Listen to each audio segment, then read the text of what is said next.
Movie की शुरुआत में हमें एक लड़की को दिखाया जाता है जिसका नाम मैगन होता है। मैगन के पापा को कैंसर होता है, जिस वजह से डॉक्टर ने भी कह दिया था कि अब वो ज्यादा दिन तक जिंदा नहीं रह सकते। इस वजह से मैगन को कुछ भी अच्छा नहीं लग रहा था। वो कुछ भी करके अपने पापा को बचाना चाहती थी। उनकी देखभाल करने के लिए उसने अपनी जॉब तक छोड़ दी थी ताकि वो अपने पापा को किसी तरह ठीक कर सके। जबकि दूसरी तरफ उसकी माँ उसके पापा को ठीक करने के लिए ब्लैक मैजिक का सहारा लेने की कोशिश कर रही थी। वो तांत्रिक के पास से कुछ न कुछ चीजें लाकर अपने पापा को खिलाया करती थी। कई बार मैगन को उनके बेड के नीचे इंसानी दांत तो कभी जानवरों की हड्डियां मिला करती थी। इसी वजह से मैगन ने गुस्से में आकर अपनी जॉब छोड़ दी थी क्योंकि उसकी माँ की हरकतें अब बढ़ती जा रही थी। लेकिन मैगन बिना कुछ कहे उन सारी चीजों को उठाकर फेंक दिया करती थी। यहाँ तक कि मैगन की माँ ने अपनी दोस्त के कहने पर अपने हस्बैंड को पॉइजन भी पिलाना शुरू कर दिया था। और मैगन को अपनी माँ पर गुस्सा भी आता था कि वो इतनी पढ़ी लिखी होने के बावजूद भी ऐसी हरकतें कैसे कर सकती है। मैगन के पापा की तबीयत इसलिए ठीक नहीं हो पा रही थी क्योंकि उसकी माँ उसके पापा के ऊपर। मूवी की शुरुआत में हमें एक लड़की को दिखाया जाता है जिसका नाम मैगन होता है। मैगन के पापा को कैंसर होता है, जिस वजह से डॉक्टर ने भी कह दिया था कि अब वो ज्यादा दिन तक जिंदा नहीं रह सकते। इस वजह से मैगन को कुछ भी अच्छा नहीं लग रहा था। वो कुछ भी करके अपने पापा को बचाना चाहती थी। उनकी देखभाल करने के लिए उसने अपनी जॉब तक छोड़ दी थी ताकि वो अपने पापा को किसी तरह ठीक कर सके। जबकि दूसरी तरफ उसकी माँ उसके पापा को ठीक करने के लिए ब्लैक मैजिक का सहारा लेने की कोशिश कर रही थी। वो तांत्रिक के पास से कुछ न कुछ चीजें लाकर अपने पापा को खिलाया करती थी। कई बार मैगन को उनके बेड के नीचे इंसानी दांत तो कभी जानवरों की हड्डियां मिला करती थी। इसी वजह से मैगन ने गुस्से में आकर अपनी जॉब छोड़ दी थी क्योंकि उसकी माँ की हरकतें अब बढ़ती जा रही थी। लेकिन मैगन बिना कुछ कहे उन सारी चीजों को उठाकर फेंक दिया करती थी। यहाँ तक कि मैगन की माँ ने अपनी दोस्त के कहने पर अपने हस्बैंड को पॉइजन भी पिलाना शुरू कर दिया था। और मैगन को अपनी माँ पर गुस्सा भी आता था कि वो इतनी पढ़ी लिखी होने के बावजूद भी ऐसी हरकतें कैसे कर सकती है। मैगन के पापा की तबीयत इसलिए ठीक नहीं हो पा रही थी क्योंकि उसकी माँ उसके पापा के ऊपर अजीबोगरीब एक्सपेरिमेंट करती रहती थी। दरअसल मैगन की भी कुछ अपनी प्रॉब्लम्स चल रही थी। उसे पैसों की बहुत जरूरत थी, जो पैसे उसे उसके पापा देने वाले थे। लेकिन अब वो सारे पैसे उसकी माँ के हाथ में चले गए थे। उसे कुछ भी समझ में नहीं आ रहा था कि वो अपनी माँ से पैसे कैसे मांगे। बहुत हिम्मत करके वो पैसे मांग लेती है, लेकिन उसकी माँ साफ साफ मना कर देती है कि मेरे पास एक भी रुपया नहीं है। जो भी पैसे थे वो सारे तुम्हारे पापा की मेडिसिन्स में चले गए। अब उसकी माँ भी काफी उदास रहने लगी थी क्योंकि उनका सारा पैसा खत्म हो चुका था। ऊपर से उसके हस्बैंड की तबीयत में कोई सुधार नहीं था। इसीलिए मैगन अपनी माँ से कहती है कि मैं पापा का देखभाल करती हूँ, आप थोड़ी देर बाहर घूम आओ या फिर थोड़ा आराम कर लो। जैसे ही मैगन की माँ बाहर जाती है वैसे ही मैगन के पापा की हालत और बिगड़ जाती है और वो अपनी वाइफ को आवाज लगाने लग जाते हैं और कहते हैं कि मुझे बहुत ज्यादा दर्द हो रहा है। ये देखकर मैगन घबरा जाती है और उन्हें उनकी मेडिसिन को दे देती है। तभी उसे ऊपर से किसी की आवाज सुनाई देती है। ऐसा लग रहा था कि जैसे कोई ऊपर चल रहा हो। वो एक सपना समझकर वॉशरूम में मुंह धोने के लिए चली जाती है। तभी उसे अपने पापा का विजन आता है जब वो बहुत छोटी थी और उसके पापा उसे अपने साथ खिलाया करते थे। मैगन जब अपने वॉशरूम से रोते हुए बाहर निकलती है तो वो देखती है कि उसकी माँ उसके पापा को दवाई दे रही थी। और ये देखकर मैगन अपनी माँ पर गुस्सा होती जाती है क्योंकि अभी तो वो अपने पापा को दवाई देकर अंदर गई थी। मैगन कहती है कि आप कम से कम मुझसे पूछ तो लेती। अब ओवरडोज दे दिया गया है, इसलिए आज हम दोनों पापा के रूम में ही रहेंगे। अब तीनों एक ही बेड पर सो जाते हैं। सुबह होते ही मैगन की आंख खुलती है तो वो देखती है कि उसके पापा मर चुके हैं।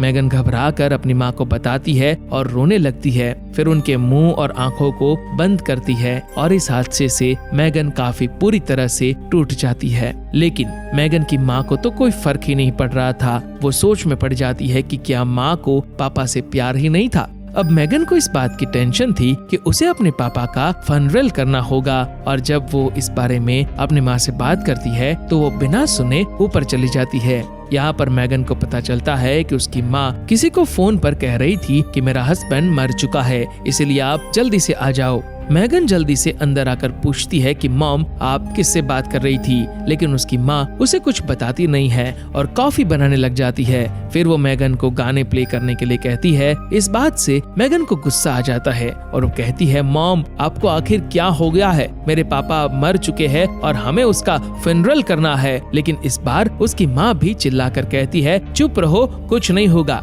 हमें तुम्हारे पापा की बॉडी को ठंडा करके रखना है, जिसके बाद वो आ जाएगा और तुम्हारे पापा फिर से जिंदा हो जाएंगे। ये सुनकर मैगन का दिमाग ही घूम जाता है और अब उसे अपनी मॉम पागल लगने लग गई थी। अभी उसकी माँ कहती है कि मैं एक ऐसे आदमी को जानती हूँ जो मुर्दा आदमियों को जिंदा करना जानता है। मैगन उसे समझाने की कोशिश करती है कि ऐसा कभी नहीं हो सकता। मैगन की माँ कहती है कि अगर तुम इसमें मेरा साथ नहीं दे सकती तो प्लीज यहाँ से चली जाओ। मैगन बाहर जाकर रोने लग जाती है कि तभी उसे अपने पापा का विजन आता है। उसे ऐसा लग रहा था कि उसके पापा उसे कह रहे हैं कि तुम्हें अपनी माँ का साथ देना चाहिए, अगर तुम उन्हें कोशिश नहीं करने दोगी तो तुम उनकी नजरों में बुरी बन जाओगी। मैगन को कुछ समझ नहीं आ रहा था, इसलिए वो अंदर जाकर अपने माँ से कहती है कि बताइए क्या करना होगा। मैगन की माँ कहती है कि हमें सबसे पहले इस हॉल को खाली करना होगा, यहाँ पर एक सामान भी नहीं छोड़ना है। हॉल को खाली कर देने के बाद दोनों इस घर के सभी विंडो को अच्छी तरीके से बंद कर देते हैं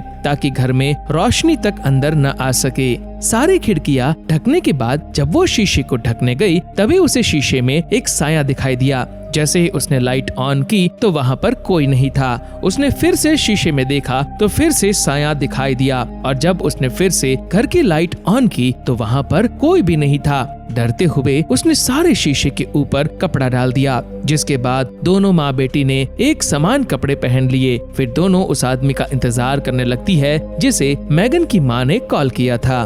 काफी घंटे गुजर जाने के बाद जब वो नहीं आता तब मैगन अपनी मॉम पर गुस्सा होने लग जाती है कि मुझे लगता है कि ये सब फेक है। ये सुनकर मैगन की मॉम को गुस्सा आ जाता है और वो उसे कहती है कि तुम प्लीज यहाँ से दफा हो जाओ, तुम चाहते ही नहीं हो कि तुम्हारे पापा कभी जिंदा हो, अगर तुम्हें मेरा साथ नहीं देना तो चली क्यों नहीं जाती। दोनों की बहस चल ही रही थी कि तभी वो आदमी आ जाता है। वो आदमी कहाँ से आया था और वो कौन है इन्हें भी कुछ नहीं पता होता। आते ही वो कहता है कि मरने वाले को जिस चीज से भी प्यार था सबसे पहले उस सारे सामान को जला डालो। उस आदमी के कहने के मुताबिक बाहर मैगन की माँ उन सारी चीजों को जलाना शुरू कर देती है। हालांकि ये सब मैगन को अच्छा नहीं लग रहा था। इन्हीं सारी चीजों में मैगन और उसके पापा की बहुत सारी यादें भी थी।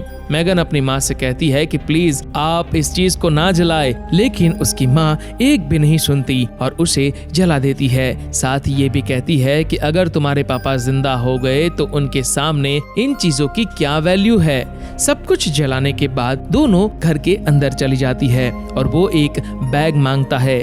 मैगन की माँ जल्दी से बैग उस आदमी को दे देती है। जब मैगन उस बैग को देखती है तो उसमें बहुत सारे पैसे होते हैं जिसे वो तुरंत जला देती है। ऐसी हरकतें देखकर मैगन को काफी ज्यादा गुस्सा आ जाता है और कहती है कि उसे इन पैसों की जरूरत थी, लेकिन यहाँ पर उसकी माँ ने इन पैसों को अपने इस ढोंग के लिए जला दिया। दरअसल ये उसके पापा की पूरी जिंदगी की जमा पूंजी थी जो उन्होंने उसे कुछ ही पल में जलाकर राख कर दिया और उसका एक सर्कल बना दिया। इस राख के सर्कल के नीचे बहुत कुछ लिखा हुआ था और इस आदमी ने इस अंधेरे कमरे में बहुत सारी कैंडल्स जला दी थी। ऐसी हरकतों की वजह से मैगन अपनी माँ का साथ देना नहीं चाहती थी, इसीलिए वो उस रूम से बाहर आ गई और तभी एक बार फिर से उसे अपने पापा दिखाई दिए। वो कहते हैं कि तुम्हें अपनी माँ का साथ देना होगा, उन्हें ऐसे अकेला मत छोड़ो, उनके लिए भी ये मुश्किल वक्त है। इनकी बात मानकर मैगन अंदर जाती है तो उसकी माँ उसे सर्किल में आने के लिए कहती है। वो आदमी बताता है कि यह सर्किल एक प्रोटेक्शन है। पूछती है कि किस तरह की प्रोटेक्शन, तो उसकी मॉम कहती है कि तुम्हारे पापा को बुलवाने के लिए हम एक रिचुअल करने वाले हैं जिसमें तुम्हारे पापा की बॉडी को सर्किल के अंदर रखकर हमें एक कुर्बानी देनी होगी और कुर्बानी देने के बाद हम यहाँ से आत्माओं की दुनिया में पहुँच जाएंगे जहाँ पर बहुत सारी आत्माएं हम पर हमला करने की कोशिश करेंगी और ये सर्किल उन्हीं आत्माओं से हमें बचाएगा। वहाँ पर जाकर हमें एक और कुर्बानी देनी होगी जिसके बाद हम तुम्हारे पापा के सोल को लेकर वापस इस दुनिया में आ जाएंगे और तुम्हारे पापा जिंदा हो जाएंगे।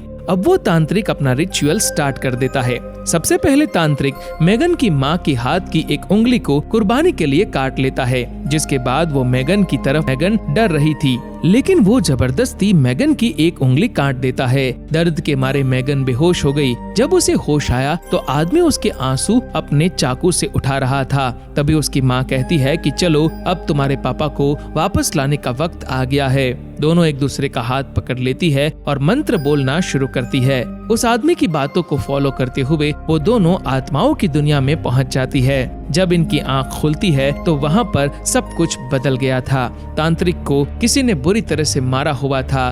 तभी एक आत्मा आकर उस आदमी को अपने साथ ले जाती है। मैगन उस आदमी को बचाना भी चाहती थी, लेकिन उसकी मॉम ने कहा कि सर्कल से बाहर नहीं निकलना, वरना हम यहीं पर फंस जाएंगे। मैगन को अपने पापा की बॉडी का भी ख्याल रखना था, लेकिन बॉडी तो सर्कल में थी ही नहीं। इधर उधर देखने पर पता चला कि आत्मा ने उस बॉडी को बाहर निकाल लिया था और एक आत्मा ने उस बॉडी के ऊपर कब्जा भी कर लिया है। अब वह आत्मा मैगन और उसकी माँ को खाना चाहती थी, लेकिन वो आत्मा सर्कल में नहीं जा सकती थी। उन दोनों को नहीं पता था कि वो उस बॉडी को वापस सर्किल में कैसे लेकर आए। उस आत्मा को भटकाने के लिए इन्हें सबसे पहले उस मैगन की माँ ने अपनी एक उंगली को काट दिया। खून की वजह से वो आत्मा कह रही थी कि आओ तुम मेरे पास आ जाओ। अपने हस्बैंड की बॉडी को अंदर लाने के चक्कर में गलती से उसका एक पैर सर्किल से बाहर आ जाता है और उसी पर एक और आत्मा उसे खींचकर बाहर ले जाती है और उसकी भी जान खतरे में पड़ जाती है। ये देखकर मैगन अब बुरी तरह से डरने लगती है। वो रोते हुए अपनी माँ और पापा को जोर जोर से बुलाने लगती है, लेकिन वहाँ पर कोई नहीं था। थोड़ी देर में उसकी माँ का खून उस सर्कल के आसपास फैलने लगता है। दरअसल मैगन की माँ अब मर चुकी है और चारों तरफ से किसी के रोने की आवाज सुनाई दे रही थी। रोते हुए मैगन को याद आया कि उसकी माँ ने कहा था कि आत्माओं की दुनिया में जाकर उसे एक और कुर्बानी देनी है, जिससे वो वापस इंसानी दुनिया में आ जाएंगी। याद आती ही वहाँ पर